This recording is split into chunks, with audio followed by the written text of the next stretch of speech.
Hello students, good morning. You are connected with RK Swatch for Mathematics 10 plus 2. Today we are going to discuss about the chapter probability and topic is solution of exercise 8.4 and question is 20. 20th statement है A, B and C in order toss a coin.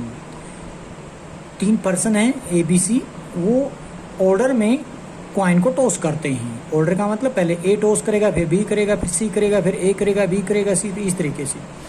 The first one to throw a head win. जिसका भी पहले head आ जाएगा वो win कर जाएगा.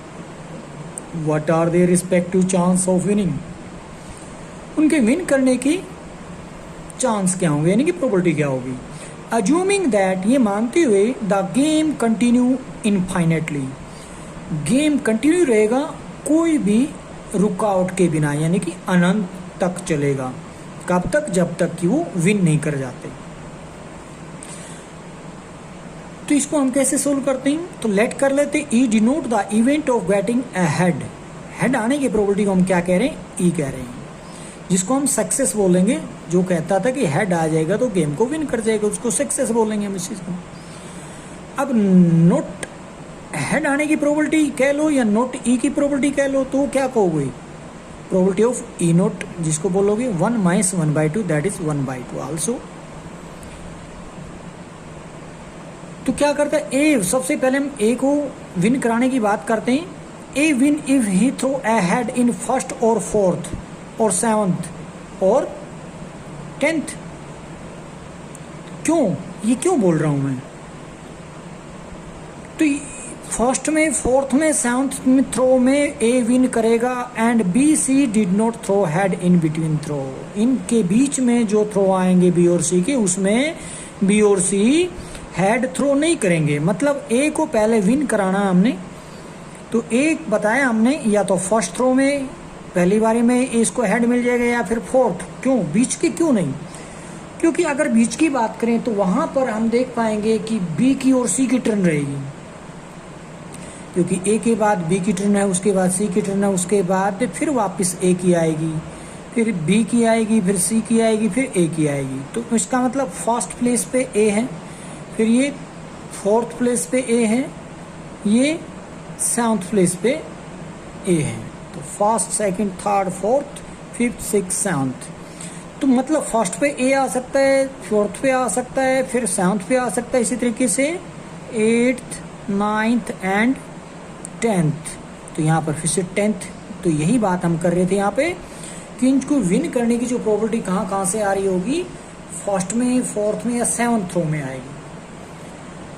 और इस दौरान अगर हम बी और सी की बात करते हैं, ना बी विन करेगा, ना सी करेगा, ना बी यहाँ पर, ना सी करेगा, ना इसमें ए किया यहाँ पर, ना इस तरीके से बढ़ती रहेगी, ये ना करेगा, तो यहाँ पर एक तरीके से 10th वाली बात इस तरीके से आ जाएगी. अगर यहाँ ए नहीं करता तो बी की टर्न आएगी, बी नहीं विन करेगा, सी नहीं करेगा, ए यहाँ पर या तो करेगा, नहीं करेगा तो बी और सी की टर्न आएगी, जिसमें हेड नहीं मिलेगा उनको. यहाँ पर हो सकता है, यहाँ पर भी अगर ए को हेड नहीं मिलता तो बी और सी को हमने हेड नहीं दिलाना, यहाँ पर आ सकता है. मतलब कहने का मतलब ये है कि इस तरीके से बढ़ती चले जाएंगे. तो हम उसी को लिख रहे हैं कि सबसे पहले पॉइंट पे आ सकता है, यानी कि फर्स्ट या फिर fourth, first, second, third, fourth पे विन कर सकता है, या फिर सेवंथ की बात करें, first, second, third, fourth, fifth, six, seventh पे ए विन कर सकता है, या फिर इसी तरीके से आगे ये बात बढ़ती रहेगी. तो हम इसको लिखेंगे probability of E plus probability of not E, probability of not E into probability not E into probability of E, plus probability of not E, probability not E, probability not E, probability not E, probability not E into probability of E, plus infinity तक चला जाएगा ये. अब ई की probability 1/2 थी, note ई की भी 1/2 आ रही, तो रख देंगे इन किसी के सबकी वैल्यू ये आएंगी. तो ये सीक्वेंस जो बनी आपको जीपी में सीक्वेंस नजर आएगी. और जीपी का सम आप जानते होंगे किस तरीके से करते हैं. तो यहाँ पर देखोगे तो सीक्वेंस ये है 1/2 प्लस 1/2 की पावर 3 है, इंटू 1/2 प्लस 1/2 की पावर 6 इंटू 1/2, ये अप टू इन्फिनिटी तक चला गया. तो आप सेकंड टर्म को फर्स्ट से डिवाइड कर दो या थर्ड को सेकंड से डिवाइड कर दो, तो एक ही रिजल्ट मिलेगा आपको. क्या है, 1/2 की पावर 3 यानी कि 1/8 रहेगा, जिसको आप कॉमन रेशियो बोलोगे. और फर्स्ट टर्म यानी कि ए की वैल्यू 1/2, आर की वैल्यू 1/8 है. इसलिए हम ए प्लस ए आर स्केयर यानी कि इन्फिनिटी तक जीपी का सम होता है ए अपॉन 1 माइनस आर। तो फार्मूला लगा देंगे ए की जगह 1/2, 1 माइनस आर की जगह 1/2 का क्यूब, यानी कि 1/2 अपॉन 1/2 के अपॉन में क्या डाला 1 माइनस 1/8। सोल्व करने के बाद मिलेगा 7/8 नीचे, तो 1/2 को 7/8 से डिवाइड करोगे तो 4/7 आ जाएगा, और यही आपको ए विन करने की प्रोबेबिलिटी का आंसर मिलेगा। अब ए विन नहीं करेगा, बी विन कराते हैं। बी की टर्न कब है, सेकंड टाइम या फिर 5th टाइम, 8th टाइम। कैसे, फिर से आप देखो, पहले ए की टर्न थी, फिर बी की टर्न, फिर सी की टर्न, फिर ए की टर्न, फिर बी की टर्न। तो मतलब सेकंड पे आया, फिर ये 5th पे आया, इसी तरीके से 8th पे आएगा, ये बढ़ता रहेगा। उसके बाद 11th पे इस तरीके से आता रहेगा इनका नंबर। तो मेरे कहने का मतलब है बी को विन कराना था, ए को तो विन नहीं कराएंगे हम, उसको तो हेड नहीं दिलाएंगे। तो इसका मतलब हेड ना आने की बात को हम नोट ही बोल रहे हैं। तो वही हम लिख रहे हैं, यहाँ पर ए और सी दोनों के दोनों हेड नहीं गेट करेंगे। तो यहाँ हम लिखेंगे probability that B wins, probability of not E into E. क्यों, क्योंकि सेकंड केस में, सेकंड टर्न में बी विन करेगा या फिर 5th टर्न में विन करेगा, 8th टर्न में। वही लिखा है, ये 5th टर्न में, ये 8th टर्न में। अब इनको ऐड कर देंगे इनकी प्रोबेबिलिटी के लिए, ये प्रोबेबिलिटी रहेगा। अब इनको प्रोबेबिलिटी में कैसे, probability of not E into probability of E plus probability of not E into probability of not E into probability of not E into probability of not E into probability of E. ये इसी तरीके से इनको भी हमने up to infinity ये चलता रहेगा। अब इसमें भी आप देखोगे 1/4 प्लस 1/2 का क्यूब इंटू 1/4 प्लस 1/2 की पावर 6 इंटू 1/4, इसको लिख सकते हो आप। इसको ये लिखने से आपको इजीली आपको पता लग जाएगा ए क्या है, आर क्या है। तो ये फर्स्ट टर्म ए होती है, सेकंड को फर्स्ट से डिवाइड करते हो तो 1/2 की पावर 3 यानी कि 1/8 उसकी आर हो जाएगी। और फार्मूला हमने थोड़ी देर पहले बात की थी, a plus a r square up to infinity, sum of GP infinity के लिए होता है ए अपॉन 1 माइनस आर। तो इसके लिए हो जाएगा ए यानी कि 1/4 अपॉन 1 माइनस आर की जगह 1/2 का क्यूब लिखेंगे। इसको सोल्व करके देखोगे तो वो मिलेगा 2/7। तो ये बी के विन करने की प्रोबेबिलिटी। अब सी के विन करने की प्रोबेबिलिटी निकाल सकते हो, वरना एक ऑप्शन है आपके पास, ए और बी को विन करा चुके, प्रोबेबिलिटी हमें तीनों की बात करनी थी। तो ये एग्जॉस्टिव इवेंट है ए बी सी के विन कराने की। तो इसका मतलब क्या है, ए और बी की प्रोबेबिलिटी 1 में से माइनस कर देंगे तो सी की प्रोबेबिलिटी विन करने की निकल आएगी। तो probability that is C win is equal to 1 minus probability of win A, probability of win B को, दोनों को ऐड करके सब्ट्रैक्ट कर रहे हैं तो 1/7 आएगी, जो कि सी की विन करने की प्रोबेबिलिटी मिलेगी। या फिर सीधे सीधे भी आप निकाल सकते, तो जो कि समय ज़्यादा लगेगा। और क्या होगा, ए की टर्न आई नहीं विन किया, बी की टर्न आई नहीं विन किया, सी की टर्न आई विन कर गया। या ऐसा हो सकता है ए की टर्न आई नहीं किया, बी की टर्न आई नहीं किया, सी की टर्न आई नहीं किया।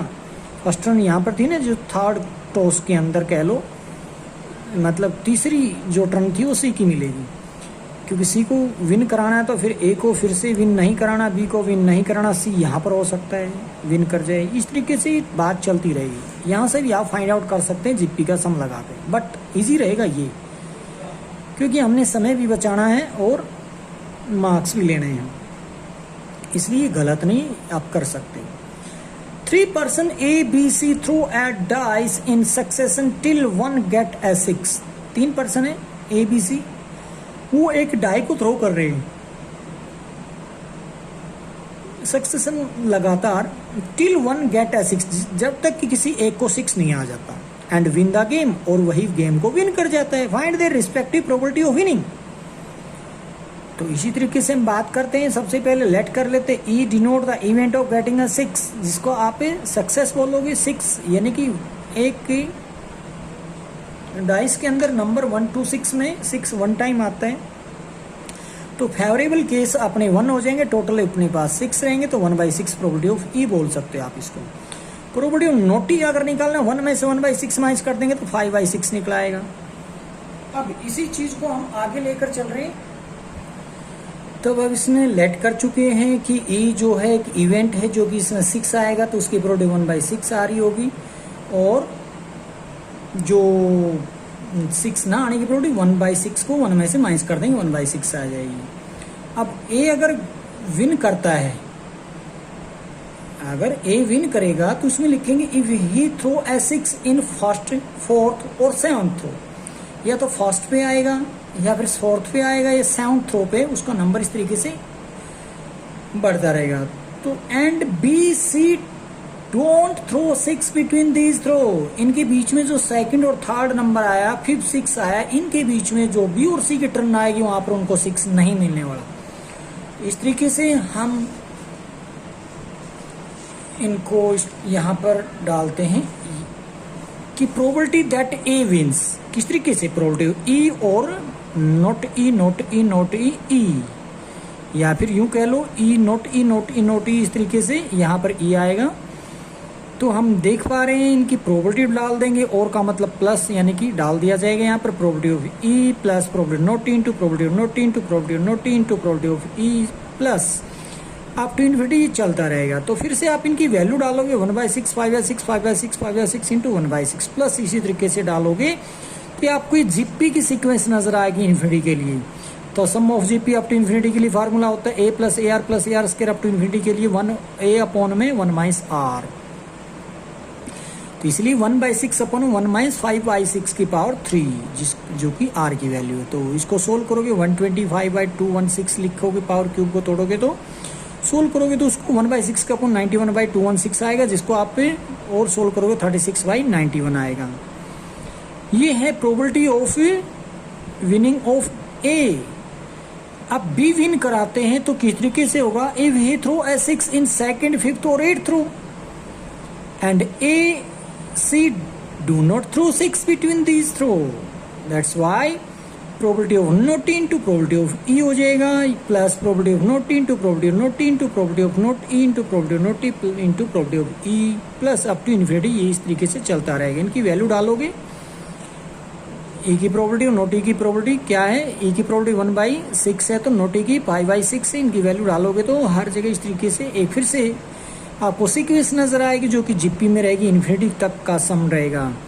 तो वही फार्मूला फिर से अप्लाई कर देंगे तो क्या बनेगा 5/36 अपॉन 1 माइनस 5/6 की पावर 3, जिसको आप लिखोगे 5/36 अपॉन 1 माइनस 125/216।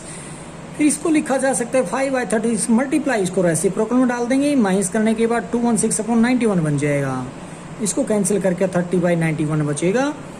यही है प्रोबेबिलिटी ऑफ विनिंग बी। अब निकालना है प्रोबेबिलिटी ऑफ विनिंग सी के लिए, तो उसके लिए हम क्या करेंगे, 1 में से प्रोबेबिलिटी माइनस कर देंगे ए और बी के विन करने की। तो ए और बी के विन करने की प्रोबेबिलिटी 1 में से माइनस करोगे तो आएगा 25/91। Next, A B and C play a game and chance of their winning it in an attempt are 2/3 1/2 1/4 respectively. यानी कि ए की विन करने की प्रोबेबिलिटी 2/3, बी के विन करने की 1/2 है, तो सी के विन करने की प्रोबेबिलिटी 1/4 है। A has the first chance, तो चांस फर्स्ट वाला जो है ए को दिया जा रहा है, फॉलोड बाय बी, उसके बाद बी की टर्न आएगी, उसके बाद सी की टर्न आएगी। This cycle is repeated till one of them win the game. ये क्रम ऐसे चलता रहेगा जब तक कि किसी एक को विनिंग का जो स्कोर नहीं मिल जाता। तो हमें पता क्या लगा, find the respective chance of winning the game, मतलब उनके विन करने की प्रोबेबिलिटी हमें पता लगानी है। तो सबसे पहले हम विन कराएंगे ए को किस तरीके से, तो देखिएगा ए की विन करने की दे रखी, बी की विन करने की दे रखी, सी की विन करने की प्रोबेबिलिटी। नॉट ए की यानी कि विन ए ना करे तो 1/3 आ जाएगी, 1 में से 2/3 माइनस कर दे, 1/2 में से 1/2 माइनस करोगे तो 1 में से 1/2 माइनस करोगे तो बी के ना विन करने की प्रोबेबिलिटी 1/2 आएगी, सी के विन ना करने की प्रोबेबिलिटी 1 में से 1/4 को माइनस करेंगे 3/4 आ जाएगी।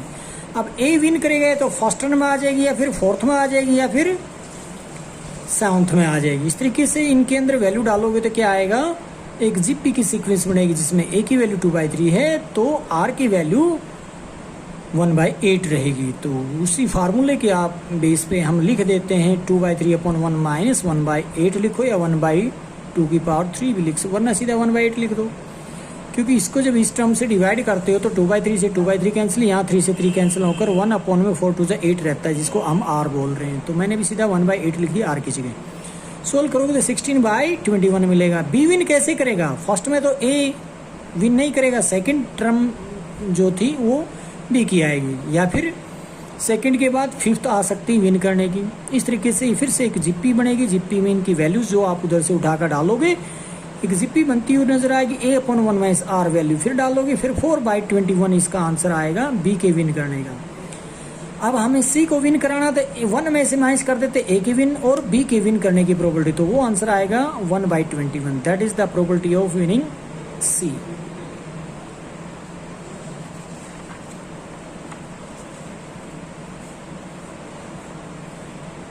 अब हम नेक्स्ट आर्टिकल पढ़ने जा रहे हैं, क्या है, लॉ ऑफ टोटल प्रोबेबिलिटी। क्या होते हैं law of total probability?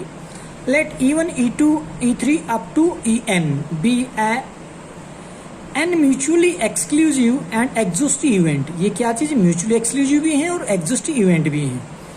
Each having non zero probability, यानी कि सबकी प्रोबेबिलिटी जीरो नहीं, किसी एक की जीरो भी नहीं है, सबकी नॉन जीरो प्रोबेबिलिटी है, मतलब किसी भी एक की प्रोबेबिलिटी जीरो नहीं है यहाँ पे, उसको बोलते हैं नॉन जीरो। जिसकी प्रोबेबिलिटी जीरो ना हो उसको बोलते हैं non zero probability. If A be any arbitrary event associated with the sample space S, then तो प्रोबेबिलिटी ऑफ ए क्या बनेगी, probability of E1 into probability of A given E1 plus probability of E2 into probability of A given E2 plus probability of E3 into probability of A given E3। इस तरीके से चलती रहेगी probability of E1 into probability of A given E1। तो आपके syllabus में वैसे तो फर्स्ट, सेकंड और थर्ड एक तीसरी हो रहेगी, 3 टर्म तक की ही सिलेबस में मिलेंगे क्वेश्चन, इससे ज्यादा आपके सिलेबस में कोई क्वेश्चन नहीं है। तो अब इनको हम सोल्व कैसे करते हैं लॉ ऑफ टोटल प्रोबेबिलिटी के सम को, देखिएगा कैसे।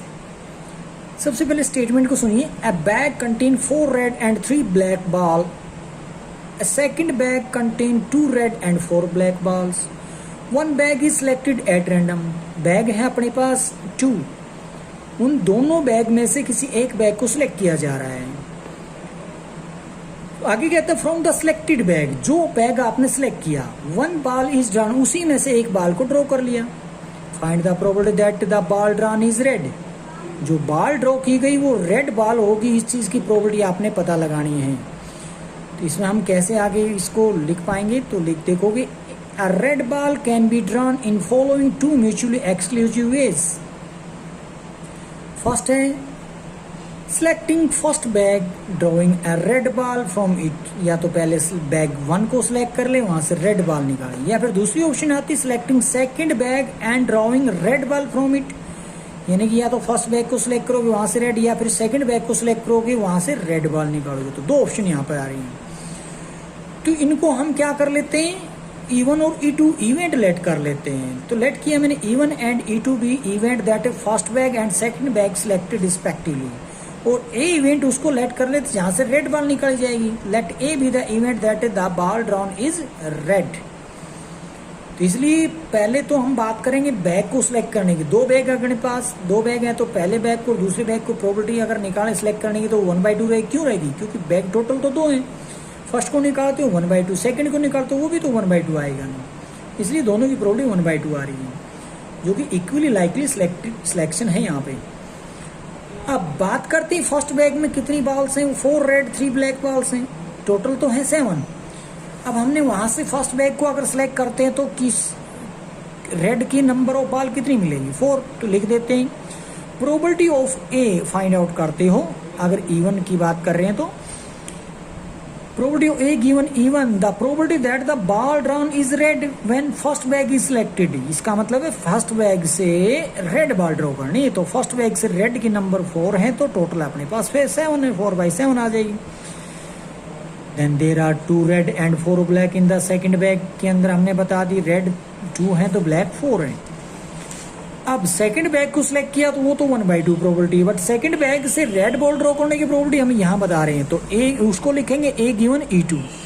द प्रोबेबिलिटी, इसका मतलब है the probability that the ball drawn is red when the second bag is selected, that is 2/6। क्यों, क्योंकि वहां पर रेड बॉल 2 है, सेकंड में टोटल 6। रिक्वायर्ड प्रोबेबिलिटी क्या हो जाएगी, प्रोबेबिलिटी ऑफ ए जिसको बात करें तो that is equal to probability of E1 into probability of A given E1 plus probability of E2 into probability of A given E2। इसी को बोलते हैं लॉ ऑफ टोटल प्रोबेबिलिटी। तो ये है by the law of total probability.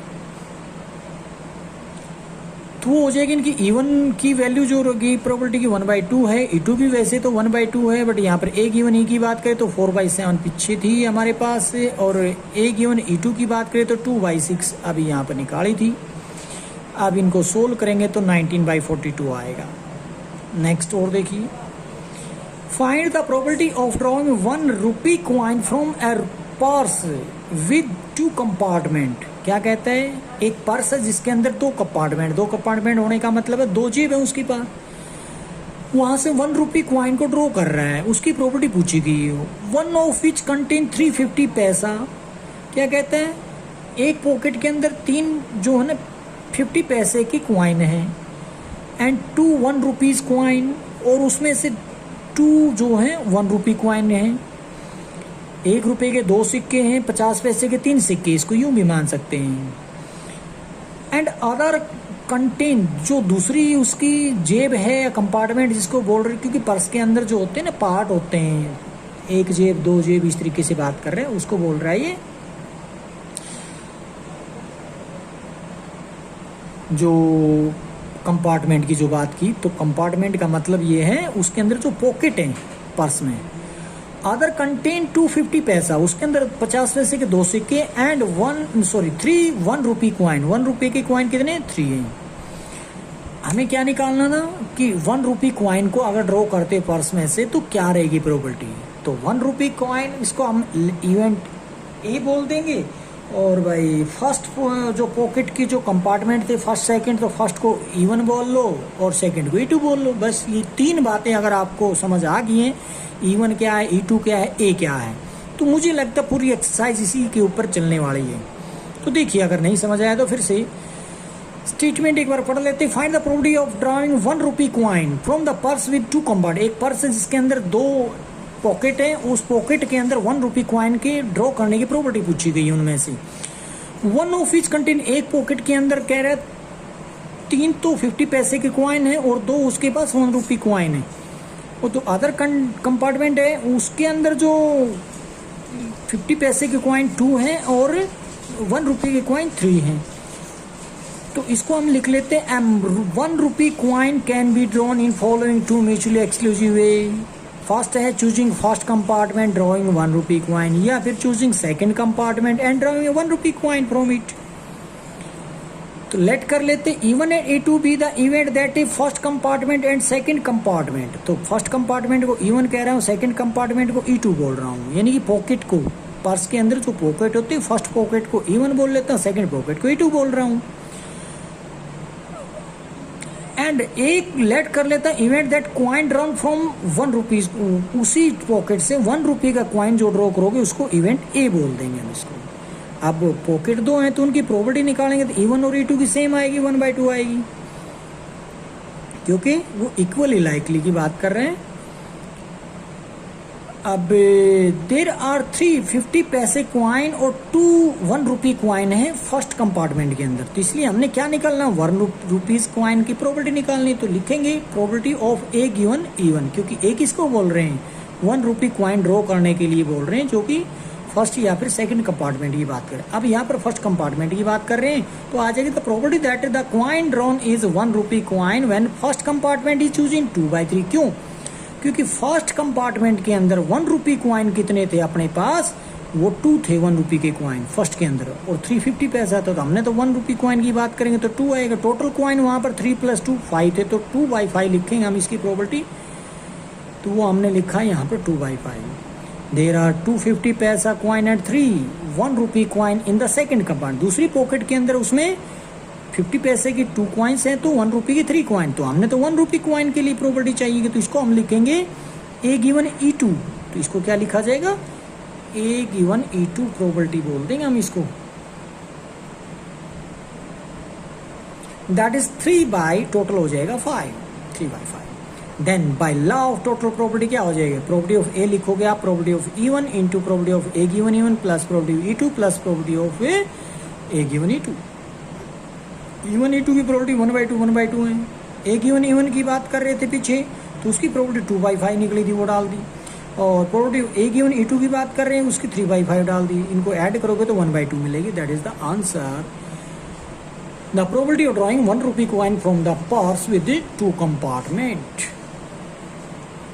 Next क्या कहते हैं, purse contain 2 silver and 4 copper coins. A second purse contain 4 silver and 3 copper coins. यहाँ पर आपकी बारी पर्स 2 आ गए, पहले पर्स 1 था, पॉकेट 2 थी, आपकी बारी पर्स ही 2 है, तो बात तो उसी तरीके से जा रही है, तो क्वेश्चन तो वही बन रहा है, बट थोड़ी सी स्टेटमेंट चेंज है बस। If a coin is pulled out at random from one of the 2 पर्सेज, what is the probability that it is a silver coin. तो सिल्वर कॉइन की पूछ लिए तो उसको आप ए लेट कर लो, फर्स्ट पर्स को सिलेक्ट करने की बात हो, इवन कह लो, सेकंड पर्स को सिलेक्ट करते हो तो E2 बोल लो। चलो देखते हैं। A silver coin can be pulled out in 2 mutually exclusive way. Choosing first purse and pulling out a silver coin is from it. इसको आप even बोल सकते हो। Choosing second purse and pulling out a silver coin it, तो choosing second purse को उसको आप E2 बोल सकते हो। यहाँ लिखने जा रहा हूँ, let even E2 event that the first purse and the second purse are chosen respectively. तो इसको तो हमने इवन किसको, फर्स्ट पर्स को चूज करने के लिए बोला, प्रोबेबिलिटी उसको इवेंट बोल देंगे, और E2 इवेंट हो जाएगी सेकंड पर्स को चूज करने के लिए। एंड ए इवेंट जो है वो क्या रहेगी, that the coin pulled is a silver coin, वो क्या रहेगा, सिल्वर कॉइन के लिए। तो probability of even that is equal to probability of E2 both are equal to 1/2, क्योंकि पर्स तो 2 हैं, उसको पहले पर्स को ड्रॉ कर मतलब सेलेक्ट करने की प्रोबेबिलिटी 1/2, सेकंड को भी 1/2 रहेगी, क्योंकि इक्वली चूज करने जा रहे हैं हम इसको। There are 2 silver and 4 copper coin in first purse. पहले पर्स में तो जो है सिल्वर कॉइन 2 है, तो कॉपर कॉइन 4 है। हमने क्या निकालना, तो probability that is a silver coin निकालनी थी, ए उसको बोल चुके हैं। इसका मतलब सिल्वर 2 है तो 2 बाई टोटल हो जाएगा, 4 + 2 6 हो जाएगी। तो इसके लिए लिखेंगे probability of A given even that is equal to 2/6। There are 4 silver and 3 copper coins in second purse, तो इसलिए probability of A given E2 लिखेंगे, तो वो क्या हो जाएगी 4/7। क्यों, क्योंकि सेकंड पर्स में 4 तो कॉपर के बात पूछ की सिल्वर कॉइन की, तो 4 तो सिल्वर कॉइन है, टोटल बनेंगे 7, तो इसलिए 4/7 डाल दिए। रिक्वायर्ड प्रोबेबिलिटी रहेगी probability of A is equal to probability of E1 into probability of A given in plus probability of E2 into probability of A given E2, that is equal to 1/2 into 2/6 plus 1/2 into 4/7। Add करते तो 19/42 मिलेगा answer आपको। Next, A bag contain 5 white and 6 black ball and another bag contain 4 white and 3। पीछे purse की बात कर रहा था, बैग की पर्स की जगह बैग आ गए हैं, तो कोई नई बात नहीं, एक तरीके से देखी जाए तो बिल्कुल वही स्टेटमेंट आ रही है। A ball is drawn from the first bag and without saying it color it put inside the second bag। First bag से एक बॉल को ड्रॉ किया जा रहा है और सेकंड बैग में पुट कर देंगे हम। Find that the if now a ball is drawn friend second bag is black ball, और सेकंड बैग से जब ड्रॉ करते हो तो ब्लैक कलर की बॉल होनी चाहिए, ये हमें पता लगानी प्रोबेबिलिटी। ठीक है जी, तो 2 बैग हैं उसके पास, तो पहले बैग में 5 वाइट है तो 6 ब्लैक है, सेकंड बैग की बात करें 4 वाइट है तो 3 ब्लैक बॉल्स हैं। पहले तो 1 यानी कि फर्स्ट बैग से एक बॉल ड्रॉ की जाएगी और बिना देखे सेकंड बैग में पुट कर दिया जाएगा। अब बिना देखे का मतलब व्हाइट भी नहीं कर सकती, ब्लैक भी नहीं कर सकती, तो 2 केस बनेंगे। इसलिए देखते हैं आगे इसको हम कैसे कर रहे हैं। तो देखोगे a black ball can be drawn in 2 mutually exclusive way. कैसे, क्योंकि जो सेकंड बैग से आप ब्लैक बॉल ड्रॉ कर रहे हो 2 तरीके से बात कर रहे हैं। कैसे, a white ball drawn from the first bag transfer to the second bag and then from the second bag black ball draw कर लेंगे। तो क्या हुआ, पहले बैग से तो आपने व्हाइट बॉल ड्रॉ करके सेकंड में पुट कर दी, अब उसके बाद ब्लैक बॉल को ड्रॉ किया जा रहा है। मतलब व्हाइट बॉल की संख्या नहीं बढ़ेगी, बट टोटल की तो बढ़ेगी ना, ब्लैक की तो उतनी रहनी है, व्हाइट की संख्या तो बढ़ेगी बट ब्लैक की नहीं बढ़ेगी, तो टोटल की बढ़ेगी। तो टोटल की बढ़ेगी, तो इस तरीके से हम इसको आगे बढ़ाएंगे। उसके बाद ऑप्शन दूसरी बता देते हैं पहले, ए ब्लैक बॉल ड्रॉन, क्योंकि व्हाइट की जगह पहले बैग से व्हाइट की जगह ब्लैक बॉल भी तो ड्रॉ हो सकती नहीं, वो अगर निकाल के सेकंड बैग में पुट करते हो तो ब्लैक बॉल ड्रॉ करने की प्रोबेबिलिटी अब की बारी ब्लैक पे भी इफेक्ट पड़ेगा, टोटल पे भी इफेक्ट पड़ेगा। देखिए इसको हमने इवन लेट किया, किसको, फर्स्ट बैग से बॉल ड्रॉ करने की प्रोबेबिलिटी, और E2 जो है वो सेकंड बैग से बॉल ड्रॉ कर रहे हैं, उसको E2 बोल रहे हैं। तो ए क्या चीज़ है, एक इवेंट लेट कर लिया हम, that the black ball drawn from the second bag is black colour, उसको हम सेकंड बैग से ब्लैक ड्रॉ करने की प्रोबेबिलिटी को हम, सॉरी इवेंट को हम ए इवेंट बोल रहे हैं। तो फर्स्ट बैग से अगर बात करूँ, सेकंड से बैग से बात करूँ, तो फर्स्ट बैग के अंदर 5 वाइट 6 ब्लैक बॉल थी, तो 5 वाइट टोटल हो जाएंगे 11, ये प्रोबेबिलिटी ऑफ इवन आ जाएगी क्योंकि इवन लेट कर चुके हैं फर्स्ट बैग में। सेकंड बैग में E2 में बोल रहा हूँ सेकंड बैग को, अब क्योंकि E2 भी the event drawing second ball, sorry second bag नहीं सेकंड बॉल, तो सेकंड बॉल ड्रॉ करते हैं तो वो कहाँ से करनी है हमने,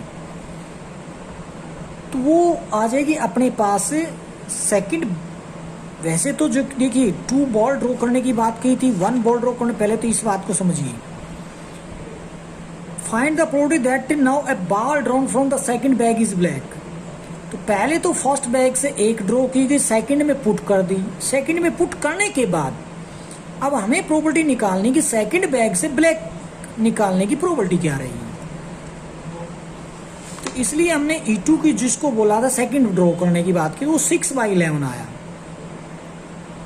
कहां से E2 हम बोल रहे हैं किसकी, या तो व्हाइट यानी